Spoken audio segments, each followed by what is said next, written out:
Good morning, नमस्कार। हमारे channel में फ्री हिस्ट्री एजुकेशन चैनल में आपका स्वागत है। आज हम कांग्रेस के प्रमुख अधिवेशन के बारे में जानेंगे। इसके पहले की वीडियो में हमने इंडियन नेशनल कांग्रेस के स्थापना के बारे में जाने थे।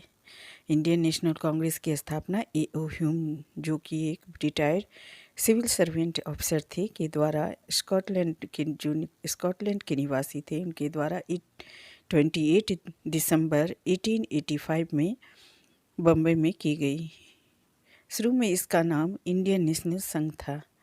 A.O. ह्यूम इसके प्रथम महासचिव थे। इसका पहला अधिवेशन बम्बई में हुआ था। इसका उद्देश्य छोटे छोटे स्तर पर हो रहे संघर्ष को एक संस्था के माध्यम से सरकार तक पहुंचाना था। दादा भाई नौरोजी ने इंडियन नेशनल कांग्रेस का नाम दिया। इसकी स्थापना लॉर्ड डफरिन के शासनकाल में हुई थी। इन तमाम बातों की जानकारी हम ले चुके हैं। आज हम इंडियन नेशनल कांग्रेस के प्रमुख अधिवेशन के बारे में जानेंगे। हर साल कांग्रेस का अधिवेशन होता था और नए अध्यक्ष बनाए जाते थे। हर अधिवेशन में कांग्रेस अपने प्रतिनिधियों को दिशा निर्देशित करती थी और इसी पर प्रतिनिधि पूरे साल कार्य करते थे। आज हम इन्हीं अधिवेशनों के बारे में जानेंगे। अधिवेशन कब हुआ और इसके अध्यक्ष कौन थे। इसके पहले प्लीज़ हमारे चैनल को सब्सक्राइब कीजिए और वीडियो पसंद आए तो देखकर ज़रूर लाइक कीजिए, शेयर कीजिए। पहला अधिवेशन बम्बई के गुरुकुल दास तेजपाल संस्कृत विद्यालय में हुआ। इसके अध्यक्ष व्योमेश चंद्र बनर्जी थे और महासचिव A.O. ह्यूम थे। स्थान बम्बई और 1885 में हुआ। दूसरा अधिवेशन 1886 में कलकत्ता में हुआ। अध्यक्ष दादा भाई नौरोजी थे और ये 3 बार अध्यक्ष बने। तीसरा अधिवेशन 1887 मद्रास में हुआ। अध्यक्ष बदरुद्दीन तैयब थे और ये प्रथम मुस्लिम अध्यक्ष थे। चौथा अधिवेशन 1888 में इलाहाबाद में हुआ। इसके अध्यक्ष जॉर्ज यूल थे और ये गैर भारतीय अध्यक्ष थे। 1896 में कलकत्ता में अधिवेशन हुआ। इसके अध्यक्ष रहीमतुल्ला सियानी थे। इस अधिवेशन में पहली बार वंदे मातरम गीत गाया गया। 1905 में वाराणसी में अधिवेशन हुआ। इसका अध्यक्ष गोपाल कृष्ण गोखले थे। उनके नेतृत्व में बंगभंग आंदोलन का समर्थन किया गया। 1906 में कलकत्ता में अधिवेशन हुआ। इसका अध्यक्ष दादा भाई नौरोजी थे। कलकत्ता के इस अधिवेशन में पहली बार स्वराज्य शब्द का प्रयोग हुआ। 1907 में सूरत अधिवेशन हुआ। अध्यक्ष राजबिहारी बोस थे। इस समय भारत 2 भागों में बट गई थी। नरम दल और गरम दल दोनों की रणनीतियाँ अलग अलग थी। 1911 में कलकत्ता में अधिवेशन हुआ। अध्यक्ष बिशन नारायण दत्त थे। इस अधिवेशन में जन गण मन को गाया गया और जो कि हमारी राष्ट्रीय गान बन गई। 1916 में लखनऊ अधिवेशन हुआ। इसे लखनऊ पैक्ट के नाम से जाना जाता है। इसके अध्यक्ष अंबिका दास मजूमदार थी। इस समय नरम और गरम दल फिर से एक हो गए। 1907 में तिलक कांग्रेस से अलग चल रहे थे। लखनऊ अधिवेशन में तिलक कांग्रेस के साथ आए। इसी अधिवेशन में उन्होंने कहा, स्वराज्य हमारा जन्मसिद्ध अधिकार है और हम इस अधिकार को लेके रहेंगे। 1917 में कलकत्ता में कांग्रेस का अधिवेशन हुआ। इसकी अध्यक्ष एनी बेसेंट थी, प्रथम महिला अध्यक्ष बनी। भारतीय राष्ट्रीय कांग्रेस में 3 महिला अध्यक्ष बनी थी।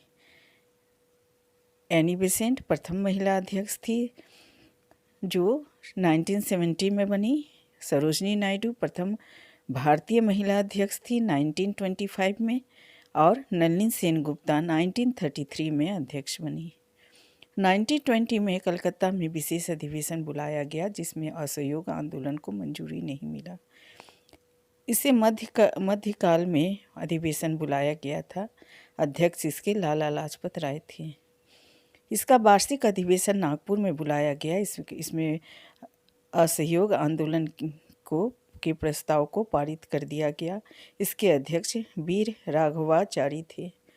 1924 में 40वां अधिवेशन बुलाया गया। इसके अध्यक्ष गांधी जी थे और ये मात्र एक बार कांग्रेस के अध्यक्ष बने। ये अधिवेशन बेलगांव कर्नाटक में हुआ। 1925 में एक भारतीय महिला अध्यक्ष बनी जिनका नाम सरोजिनी नायडू था। ये प्रथम भारतीय महिला अध्यक्ष थी। 1929 में जवाहरलाल नेहरू अध्यक्ष बने। यह अधिवेशन लाहौर में हुआ। इसमें इन्होंने पूर्ण स्वराज्य की मांग की और 26 जनवरी 1930 में स्वतंत्रता दिवस मनाने की घोषणा की गई। 1931 में कराची में अधिवेशन हुआ। इसके अध्यक्ष वल्लभ भाई पटेल बने। इस अधिवेशन में मौलिक अधिकारों की मांग की गई। 1937 में उत्तर प्रदेश के फैजपुर में अधिवेशन हुआ। पहली बार ग्रामीण क्षेत्र में अधिवेशन हुआ। इसके अध्यक्ष जवाहरलाल नेहरू थे और इनका मकसद ग्रामीण वासियों को कांग्रेस से जोड़ना था। 1938 और 1939 में 2 बार लगातार सुभाष चंद्र बोस अध्यक्ष बने। 1938 में गुजरात के हरिपुरा में अधिवेशन हुआ। 1939 में एमपी के त्रिपुर में अधिवेशन हुआ। सुभाष चंद्र बोस ने त्यागपत्र दे दिए और राजेंद्र प्रसाद अध्यक्ष बने। इसमें राष्ट्रीय नियोजन समिति का गठन किया गया। 1940 से 1945 तक 6 साल तक लगातार अबुल कलाम आज़ाद अध्यक्ष बने। ये युवा कांग्रेस अध्यक्ष थे। इस समय भारत छोड़ो आंदोलन चल रहा था। सबसे लंबे समय तक ये अध्यक्ष रहे। 1946 से और 1947 में मेरठ में अधिवेशन हुआ। अध्यक्ष JB कृपलानी थे। ये भारत के स्वतंत्रता के समय के अध्यक्ष थे। आज़ादी के बाद 1948 में पट्टाभी सीतारमैया अध्यक्ष बनी। भारत के स्वतंत्रता के बाद ये अध्यक्ष बने थे। यह जयपुर में अधिवेशन हुआ था।